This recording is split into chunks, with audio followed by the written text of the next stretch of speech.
Late spring afternoon, golden sunlight spilled across the narrow street, carrying with it the faint scent of bougainvillea on the breeze. Ethan Moore, 19 years old and a college freshman, had just finished his final exams, 6 months away from home. Not long by most measures, but long enough for the quiet ache of missing his mother to grow inside him. Dragging a small suitcase, he hurried toward the familiar house.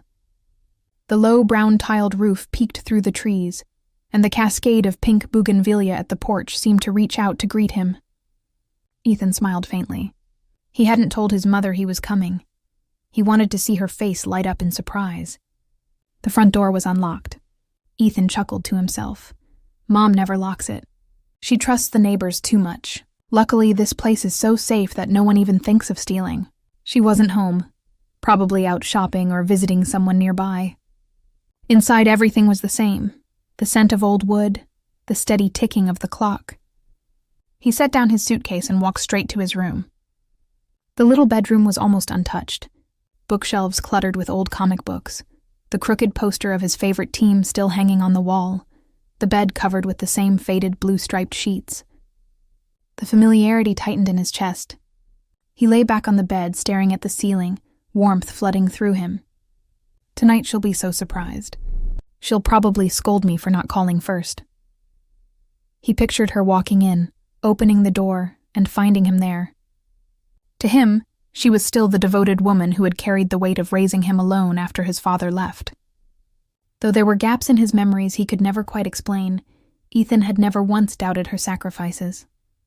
Outside, the bougainvillea swayed in the evening breeze, petals drifting gently onto the walkway.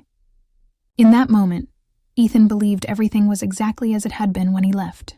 He had no idea that within hours the peace would shatter, and the house beneath the bougainvillea would never feel safe again. Late afternoon, around 5:30.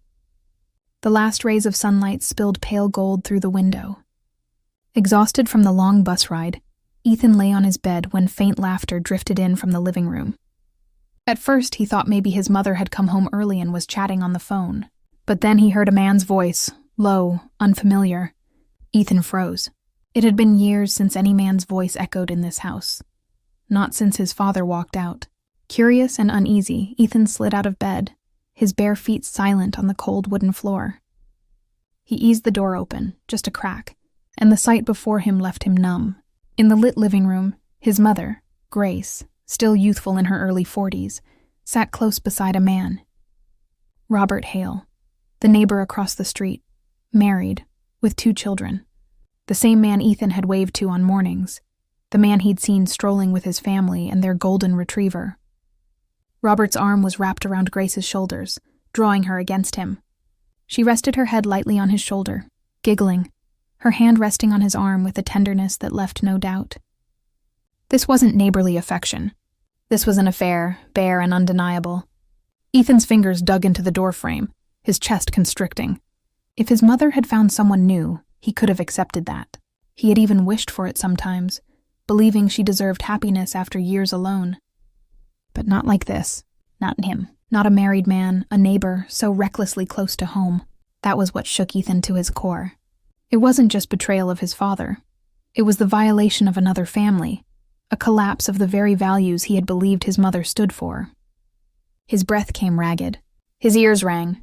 He wanted to storm in, demand answers, but his legs felt rooted to the floor. Instead, he shut the door quietly, pressing his back against the wall, trembling from head to toe. One question echoed in his mind. All these years, was this why Dad left? Had my whole childhood been lived inside a carefully hidden lie? From the living room came the murmur of laughter, mingling with the whisper of the bougainvillea swaying in the wind. Petals kept falling, soft and indifferent, as if nothing had changed. But inside Ethan, everything had collapsed. Ethan sank onto the edge of his bed, his hands trembling as they clenched into fists. In that moment, everything he had believed for 20 years crumbled like a sandcastle washed away by a ruthless tide. He had always thought his father was the one who abandoned them. He remembered watching his mother cry through stormy nights, whispering to himself, "I'll protect you. Mom, I'll do what Dad never did."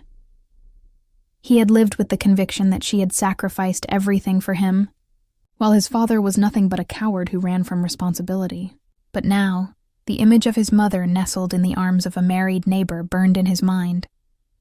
That scene explained everything. It stripped away the comforting lie. His father hadn't left out of indifference. He had been betrayed in the very house he called home. Memories he had buried began to resurface, demanding to be pieced together. Christmas when he was 11, bitter cold, snow blanketing the schoolyard.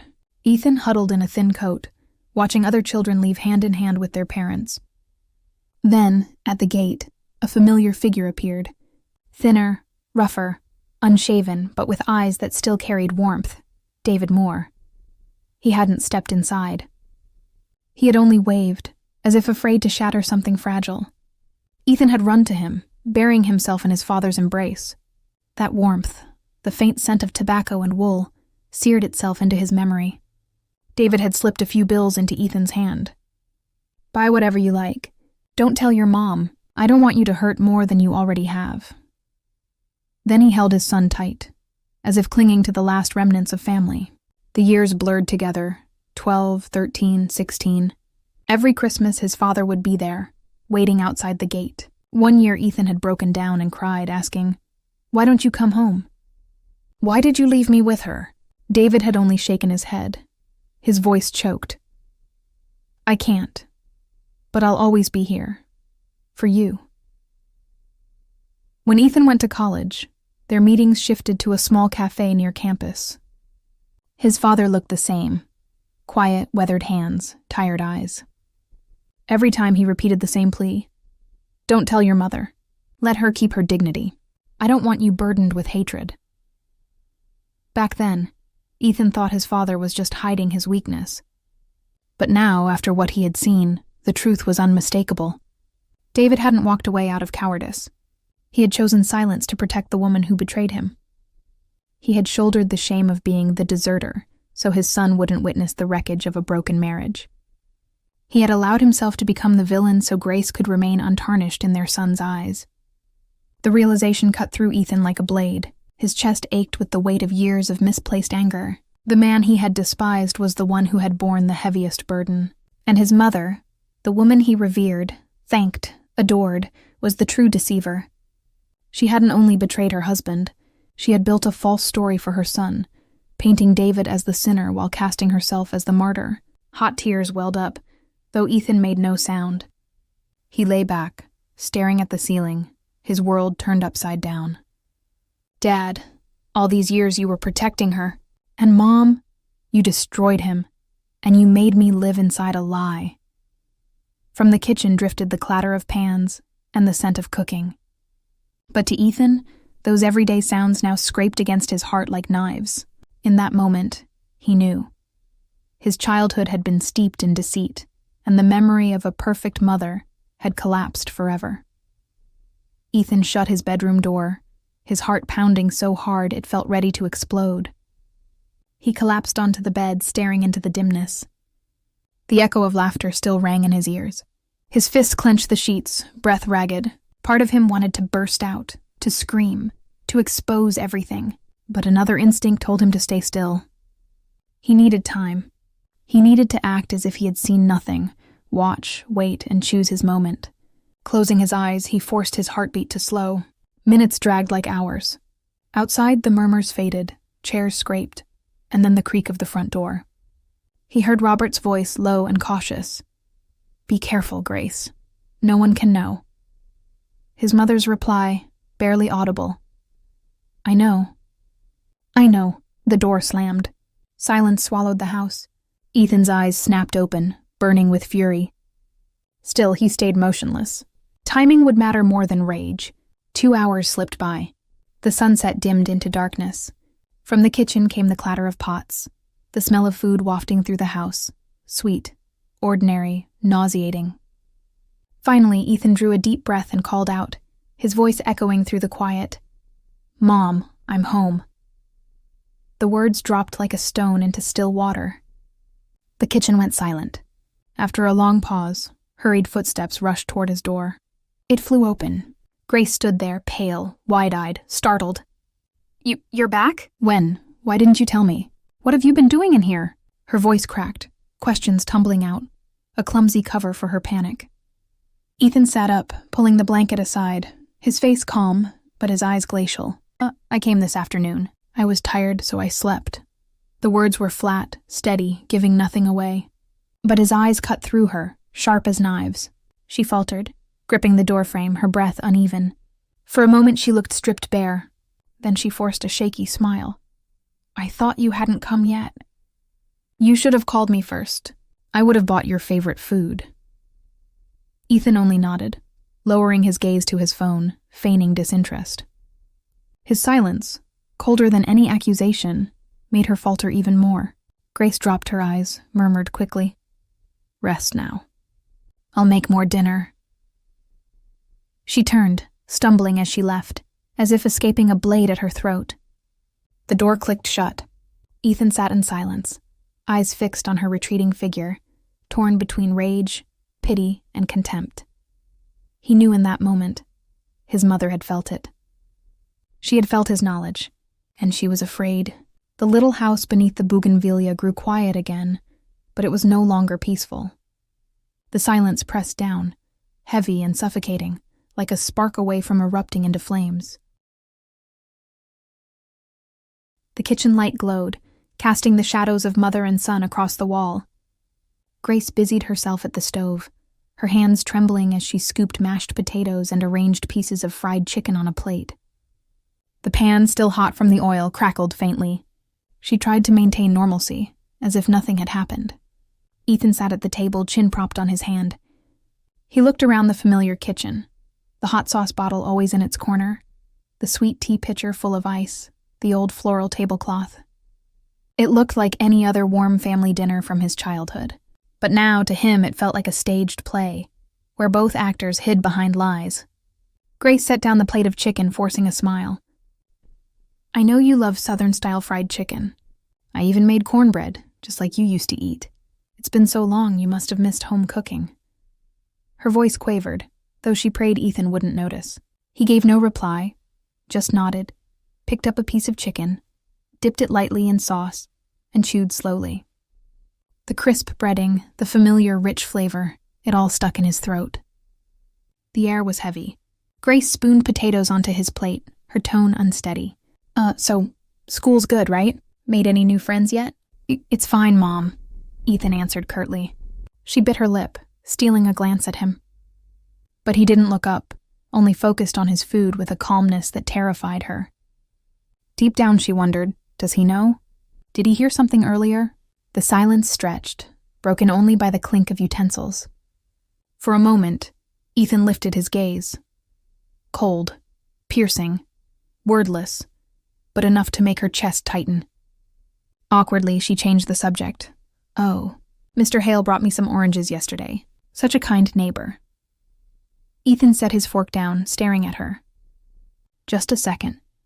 Then he lowered his eyes and cut another piece of chicken. No words, but his look sliced through the charade. Grace's heart pounded, sweat dampening her palms. The rest of dinner was filled with shallow questions and forced smiles. Ethan ate slowly, each motion deliberate, while Grace masked her fear. Finally, as the meal neared its end, Ethan set his plate aside, his voice calm, steady. I'm full. Thanks, Mom. That was all. Yet to Grace it was a verdict. No accusations, no outburst, just a silence more terrifying than any scream. She sat frozen for a moment, then busied herself clearing dishes. A spoon slipped from her hand, clattering onto the floor. She bent down, shaking so hard she had to grip the chair to stand again. At the sink, Ethan washed his hands. In the small kitchen mirror, Grace caught his reflection. Upright, expressionless, eyes empty. It choked her. That night, Grace understood. The mask of the perfect mother had cracked, and her greatest fear was not Robert Hale, nor the neighbors finding out, but her own son's gaze, the gaze that saw through her and could strip her of everything she had clung to for 20 years. The kitchen was silent. The clock ticked, each second cutting deeper. The smell of fried fish and half-eaten apple pie lingered in the air. Ethan sat motionless, staring into nothing, until the sound of a spoon clattering onto the floor broke the stillness. Grace bent to pick it up, her hands trembling, shoulders hunched as if they could no longer bear her weight. She looked up and met her son's unyielding stare. Cold, merciless, her heart clenched. "Ethan, what's wrong? Why did you say that?" Her voice shook. Ethan rose to his feet. His chair toppled back, the crash making her flinch. He planted both hands on the table, his voice low, burning. "I can't take it anymore, Mom." Grace froze. In that instant, her little boy had become a stranger. He spat each word like venom. "You always said Dad abandoned us." "That he was selfish, irresponsible. But what's the truth, Mom? He left when I was 12. Because he found out you were having an affair with the neighbor, with Robert. You did this." Grace's face drained of color, her lips trembling. "No, it's not what you think. I was just..." Ethan's voice thundered, shaking the kitchen walls. "Lonely? Abandoned. Stop lying! Dad didn't abandon you. He left because he couldn't survive your betrayal. He stayed silent to preserve your dignity. He let the world believe he was the villain, so you wouldn't be exposed. But you? You poisoned me with lies for 8 years, making me believe he was a monster!" Grace broke down, sobbing like a child. She collapsed into a chair, gripping the table until her knuckles turned white. I was wrong. I had no one. I was so lonely. You don't understand, Ethan." Her voice cracked, lost in sobs. But Ethan didn't soften. His pain was too deep. He stepped closer, his eyes blazing, his voice hard as steel. "No, Mom, you don't understand. I was here. Dad was here too, even in silence. The one abandoned was me. The child trapped between your lies and his sacrifice. You didn't just betray him. You betrayed me." Grace stumbled to her feet, reaching for him, but he shoved her hand away. "Ethan, please, let me explain. It started when your father was always away at sea, gone for weeks. I was weak, I needed someone. Robert was there, he cared. And then it went too far. I couldn't stop." Ethan cut her off, his words sharp as knives. "Couldn't stop?"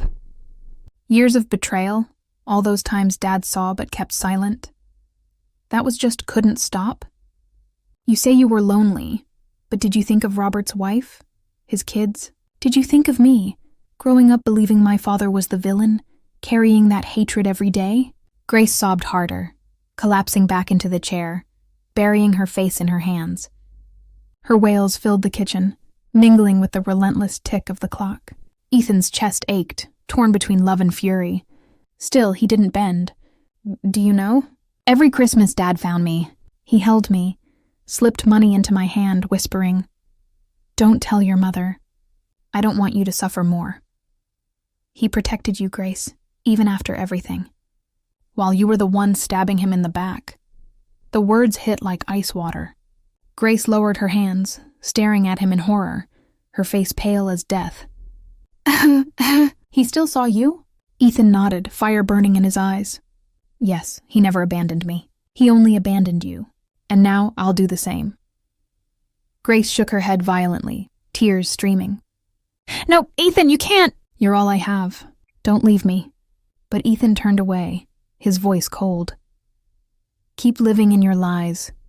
Mom, but I'm not a child you can blind anymore." He walked upstairs, leaving Grace collapsed on the floor, her sobs breaking like the sound of a world caving in. The next morning, spring sunlight filtered through the curtains, pale gold, but inside the house, there was no warmth. Grace sat at the dining table since dawn, her eyes swollen after crying herself dry all night. She looked years older than she had just yesterday. The upstairs door opened. Ethan descended, dressed in a plain shirt, dragging his suitcase, his face calm. Cold. Grace shot up, her voice breaking. "Ethan, where are you going? You're not going to leave me, right?" Ethan stopped on the stairs, looking straight at her. His voice was low, each word striking like a hammer. "I'm going to live with Dad." Grace's face went pale. She stumbled forward, clutching a chair for support. "No! Impossible. He abandoned us." Ethan cut her off, not with the fury of last night, but with a chilling composure. "He never abandoned me. He only abandoned you. He's lived alone for years, Weak in love, maybe, but never a bad father. On the contrary, he loved me unconditionally. He just couldn't survive your betrayal." Grace wept, reaching for him like someone about to fall. "Ethan, please, don't leave me. You're all I have." Ethan set down his suitcase, his eyes like ice. "From today on, don't expect me to return to this house. I won't expose you, because Robert's wife and children are innocent. But you," his voice sharpened, "you can live with your affair. Live in the loneliness you created." Grace collapsed, clutching his arm, but Ethan tore free, merciless. "From today forward, I'll love my father the way he deserves. As for you, you chose this path. I'm only helping you walk it to the end." His words were a verdict. No shouting, no chaos, only an absolute, icy judgment. Grace fell to the floor, sobbing, calling his name. But Ethan had already turned away, suitcase in hand, his back straight, each step echoing like nails sealing shut the past. Morning sunlight blazed outside, but in the kitchen beneath the bougainvillea, there was only a broken woman, condemned by her own son to live a life of guilt and solitude. Grace stumbled after him, her hand still trembling from a sleepless night. She stopped at the doorway, staring at her son's retreating. "Ethan, you'll come back, won't you? Someday you'll forgive me, right?" Ethan didn't stop. He pulled his suitcase forward, shoulders squared, his tall, thin figure swallowed by the glaring light outside. No answer. No glance back. The suitcase wheels rattled against the pavement, mingling with the rustle of the bougainvillea in the breeze. Purple-pink petals fell, scattering around Grace's feet. She stood frozen, tears streaming, blending with the flowers glowing under the spring sun. For the first time, Grace understood what it meant to lose a child. Not through death, not through distance, but through a departure with no promise of return, a severing colder than any grave. And at that moment she realized she had lost her family long ago. Today was only the final blow. Inside the little house, silence became the sentence.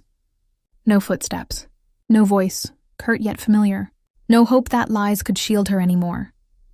Grace sank onto the doorstep, staring at the road where Ethan had vanished. The wind swept by, the bougainvillea kept falling, beautiful, merciless. Spring had come, and flowers still bloomed brightly. But beneath that roof, only one woman remained, shackled to the cruel truth, and the silence, no longer peace, was now the life sentence she would carry for the rest of her days.